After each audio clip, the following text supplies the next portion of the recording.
पत्रकार बंधूंचं मनापासून या ठिकाणी स्वागत करतो. अत्यंत कमी वेळात आपल्याला सांगितलं आणि आपण सर्वजण आलात त्याबद्दल आपल्या सर्वांचे मनापासून आभार मानतो. या ठिकाणी आपल्याला बोलवण्याचा उद्देश म्हणजे प्रामुख्याने या ठिकाणी डबल महाराष्ट्र केसरी आदरणीय चंद्रकांतदादा पाटील हे उपस्थित आहेत. त्यांना शिवसेना पक्षाने माढा लोकसभा मतदारसंघाची जबाबदारी दिलेली आहे आणि त्याचप्रमाणे त्यांच्या समवेत हिंदकेसरी पैलवान साहेब सुद्धा या ठिकाणी उपस्थित आहेत. त्याचबरोबर आमचे सर्वच शिवसेनेचे कार्यरत असणारे सर्व कार्यकर्ते आणि त्याचप्रमाणे पंचायत समितीचे उपसभापती अमोल सस्तेही उपस्थित आहेत. या ठिकाणी माननीय चंद्रकांतदादा पाटील यांचा येण्याचा उद्देश म्हणजे माढा लोकसभा मतदारसंघामध्ये शिवसेना ह्या पक्षाचं काम या ठिकाणी वाढलं पाहिजे आणि ताकदीने हा पक्ष उभा राहायला पाहिजे, हा एक त्याच्या मागचा नक्कीच प्रमुख उद्देश आहे. आणि त्याचबरोबर आत्ताच्या घटनेला जे मतदार याद्यांचं अद्ययावतीकरण चालू आहे, ज्या मतदार याद्या अद्ययावत करायचं काम चालू आहे, त्या कामामध्ये शासनाच्या धोरणानुसार त्या ठिकाणी प्रत्येक पक्षाचे प्रतिनिधीसुद्धा त्या ठिकाणी मतदार याद्या अद्ययावत करत असताना घेण्यात यावेत अशा प्रकारचे निर्देश आहेत. त्याप्रमाणे BLA 1 आणि BLA 2 अशा प्रकारची नेमणूक करायची. त्याच्यामध्ये BLA 1 ही नेमणूक फलटण कोरेगाव मतदारसंघासाठी शिवसेनेचे कार्यकर्ते श्री विराज कराडे यांची करण्यात आलेली आहे आणि त्यांच्या माध्यमातून आजच त्यांना चंद्रकांतदादा पाटील यांनी BLA 2 नेमण्याच्या दृष्टीने त्यांना अधिकार दिलेला आहे. तशा प्रकारचा शिक्का तो BLA 2च्या ओळखपत्रावरती द्यावा लागतो, तो प्रदान केलेला आहे.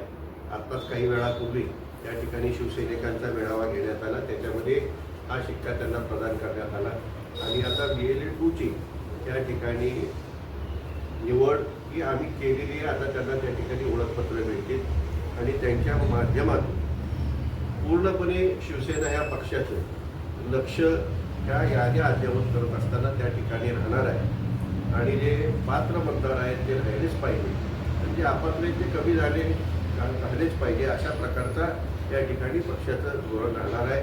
परंतु जे पात्र आहेत आणि जे योग्य आहेत ते मतदार यादीमध्ये कसे राहतील अशा दृष्टीने आमचा तो दृष्टिकोन असेल आणि त्याकरता ही जबाबदारी पूर्णपणे पक्षाने चंद्रकांतदादा पाटील यांच्यावरती सोपवली आणि अत्यंत समर्थपणे त्यांनी या संपूर्ण BLA 1 BLA 2 आणि या संपूर्ण प्रक्रियेला भरपूर वेळ दिलेला आहे आणि त्यामुळे ते आज या ठिकाणी आलेले आहेत. त्याचबरोबर पक्ष वाढवण्यासाठी शिवसेनेच्या गावोगावी शाखा, वॉर्डावॉर्डात शाखा आणि वस्तीवर शाखा निर्माण करण्याचं सुद्धा धोरण त्या ठिकाणी आम्ही ठरवलेलं आहे आणि 11 तारखेपासून 11 मेपासून 17 मेपर्यंत आम्ही फलटण तालुक्यामध्ये किमान 100 शाखांचं उद्दिष्ट त्या ठिकाणी आम्ही घेतलेले आणि ते आम्ही पूर्ण करण्याच्या दृष्टीने कामाला लागलेलो आहे आणि फलटण कोरेगाव मतदारसंघामध्ये शिवसेना पक्ष वाढवण्याच्या दृष्टीने त्या शाखांचा उपयोग त्या ठिकाणी निश्चितपणे होईल. तरुणांना काम करण्याची संधी त्या ठिकाणी मिळेल अशा दृष्टीने आदरणीय एकनाथरावजी शिंदेसाहेब यांच्या नेतृत्वाच्या माध्यमातून त्या कामाला आम्ही सुरुवात करणार आहोत. त्याच्यासंबंधीसुद्धा माहिती आपल्याला त्या ठिकाणी डबल महाराष्ट्र केसरी पैलवान चंद्रकांतदादा पाटील हे आपल्याला देतील आणि अशा दृष्टिकोनातून आजचा आम्ही जो एक प्रमुख कार्यकर्ते आणि BLA यांची नेमणूक करण्यात येणार आहे त्यांना बोलवलेलं होतं आणि त्याकरता आवर्जून चंद्रकांतदादा पाटील उपस्थित होते. मी त्यांनाच विनंती करेन की आपल्याला ह्या संदर्भातली अधिकची माहिती ही त्यांनी आपल्या सर्वांना या ठिकाणी द्यावी.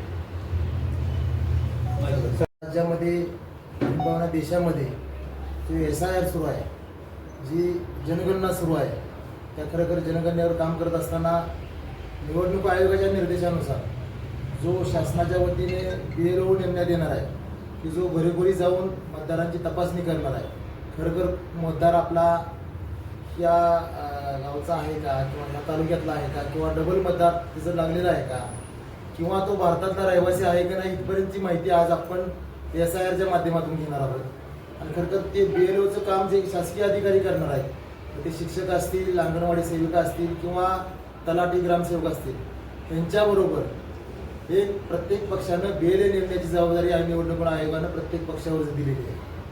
ते BLA नेमण्याचं काम आमच्या शिवसेना पक्षाचं सुरू आहे. जवळजवळ ते काम 100% फलटण असेल किंवा माढा लोकसभा मतदारसंघाचं 100% काम पूर्ण झालेलं आहे. आदरणीय पक्षप्रमुख एकनाथजी शिंदे साहेबांनी जी माझ्यावर संपर्क म्हणून जबाबदारी दिली संपर्क प्रमुख म्हणून, त्याच पद्धतीनं फलटण असेल मानखटाव असेल याची जबाबदारी इथं आदरणीय राजेसाहेबांवर होती. ती खरोखर आम्ही आज मला सांगायला अभिमान वाटतोय आज शिवसेना पक्षाचा एक शिवसैनिक म्हणून पदाधिकारी म्हणून आज संपूर्ण महाराष्ट्रामध्ये BLAची यादी पूर्ण करणारा शिवसेना पक्षातील नव्हे तर सगळ्या पक्षातील माढा लोकसभा मतदारसंघ हा पहिला आहे की ज्यांनी 100% यादी ही BLAची पूर्ण केलेली आहे. आज माढा लोकसभा मतदारसंघामध्ये म्हणजे मला वाटते 2050 ते 60 दरम्यान काहीतरी BLA नेमायचे आहे. पण आज 3000 BLA म्हणजे आम्ही एका बूथला काही ठिकाणी 2-2 BLA नेमलेले आहेत, काही ठिकाणी 3 नेमलेले आहेत. जशा पद्धतीने जसे शक्य झाले म्हणून 3000 BLA आम्ही पूर्ण माढा लोकसभा मतदारसंघामध्ये 100% आमचं काम पूर्ण झालं आहे. म्हणजे शिवसेना पक्षामध्ये तर सगळ्यात पहिल्यांदा माझं आमच्या माढा लोकसभेचं झालंच. एकंदरीत सर्वच विचार केला माढा लोकसभा मतदारसंघ असेल आणि त्या माढा लोकसभा मतदारसंघामध्ये फलटण विधानसभेची यादी मला सर्वात पहिल्यांदा मिळाली. त्यामुळे खरंतर मला सुरुवात करताना जेवढा आनंद झाला संपर्क प्रमुख म्हणून आदरणीय राजेसाहेबांसारखी सगळी लोक माझ्याबरोबर आहेत आणि काम करत असताना जी मला एक सहकार्याची भूमिका मिळते. आज सांगोल्याला शहाजी बापू असतील किंवा पक्षातील महाशिरजला आमचे दत्ता मगर सभापती आहेत जे शिवसेना पक्षाचे आहेत. मानखटाव बऱ्यापैकी मानखटाव आणि फलटणचं एकत्रित आम्ही काम करतोय. राहतोय कर्मा आणि माढा. पण ज्या ठिकाणी काम करत असताना खरोखर जे शिवसैनिक तळागाळामध्ये जे आहेत खरोखर त्यांना न्याय मिळाला पाहिजे म्हणून काही दिवसापूर्वी आमचे खासदार डॉक्टर श्रीकांतजी शिंदे साहेबांनी माढा लोकसभा आणि सोलापूर लोकसभा इथली पूर्ण बॉडी बरखास्त केलेली आहे. बरखास्त करण्याच्या पाठीमागचा उद्देश एवढाच आहे. काम अतिशय चांगलं चालू आहे पण जे नवीन युवक जे येत आहेत पक्षामध्ये असतील किंवा जुनी जी लोक आहेत त्यांना संधी मिळाली पाहिजे. जी जुनी लोक आहेत जिल्हा प्रमुख असतील उपजिल्हा प्रमुख असतील त्यांना अजून वरिष्ठ कुठंतरी पदावर संधी मिळाली पाहिजे म्हणून ही बरखास्ती करण्याचं काम गेल्या 15 दिवसापाठीमागं झाले. नवीन पूर्ण पदाधिकारी नेमण्याची जबाबदारी आज राजेसाहेबांच्यावरती आणि माझ्यावरती पक्षाने दिलेली आहे. त्यामुळे ह्या माध्यमातून आज मेळाव्याच्या माध्यमातून 2-3 उद्देश आमचा पक्ष मजबूत करणं हा उद्देश आमचा 100% आहेच. कारण आज राजेसाहेब बरोबर आल्यानंतर जी पक्षाला आमच्या खरोखर एक 10 हत्तीचं बळ आले असं मी म्हणेन. ते खरोखर अजून कसं वाढवता येईल. शाखा प्रत्येक गाव तिथे शाखा आम्ही येणाऱ्या 11 ते 17 मध्ये भगवा सप्ताह करून तिथे 100 शाखांचं उद्घाटन करणार होता. आणि येणाऱ्या काळामध्ये पक्ष कसा मजबूत होईल. एकनाथ शिंदे साहेबांचा आज खरोखर हा जिल्हा आहे. ह्या जिल्ह्यामध्ये आम्ही जो विचार करतोय या जिल्ह्यामध्ये 5 ते 6 आमदार आमच्या शिवसेना पक्षाचे झाले पाहिजे. इथले दोन्ही खासदार शिवसेना पक्षाचे झाले पाहिजे. हा विचार पुढे घेऊन आम्ही आज सातारा जिल्हा असेल सोलापूर जिल्ह्यामध्ये पक्षाची बांधणी करतोय.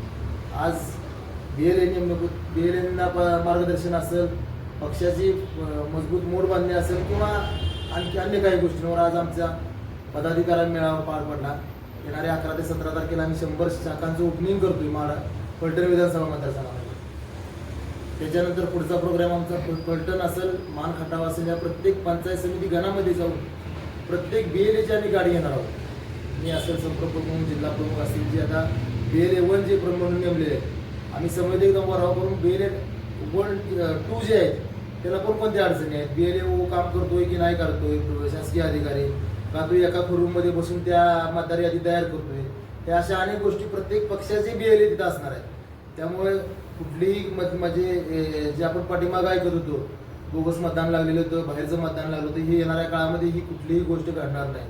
आणि त्या दृष्टीनं आमचा प्रयत्न चालू आहे शिवसेना पक्षाचा. आणि येणाऱ्या काळामध्ये शिवसेना पक्ष फलटणच नव्हे तर माढा लोकसभा मतदारसंघ असेल सातारा सोलापूर जिल्हा असेल तिथे अगदी मजबूतीने उभा राहील एवढीच आशा व्यक्त करतो. माढा लोकसभेची आपण बरखास्त केली कार्यक्रम नव्याने एवढी कधी करताय. BLA वरती काम चालू होणार होता चालू आहे. म्हणजे त्या BLA मध्ये कोण काम करते कोण अगदी प्रामुख्याने त्या तडारीने भाग घेते उतरते. काम म्हणजे आपण असं नाही की नुसती जी यादी दिली पक्षाला म्हणजे काम पूर्ण झालं. तो प्रॉपर BLA आमचा काम करतोय का नाही करतोय. ज्या तालुका प्रमुखांना ज्या BLA 1 प्रमुखांना जी यादी दिलेली आहे ती खरोखर जुनी यादी आहे का. त्याच्यानंतर एक मुलाखती होतील म्हणजे मला वाटतं 8 दिवसामध्ये मुलाखतींचं 15 तारखेला सोलापूर लोकसभेची मुलाखती घेतलेल्या आहेत खासदार तहसीलदारांनी, आणि त्यानंतर आधी 1-2 दिवस किंवा नंतर 2 दिवस माढा लोकसभेची जी पदाधिकाऱ्यांची जी निवडीसाठी ज्या मुलाखती घ्यायच्या त्याचं ठिकाण लवकरात लवकर ठरवून ते मी जाहीर करेन.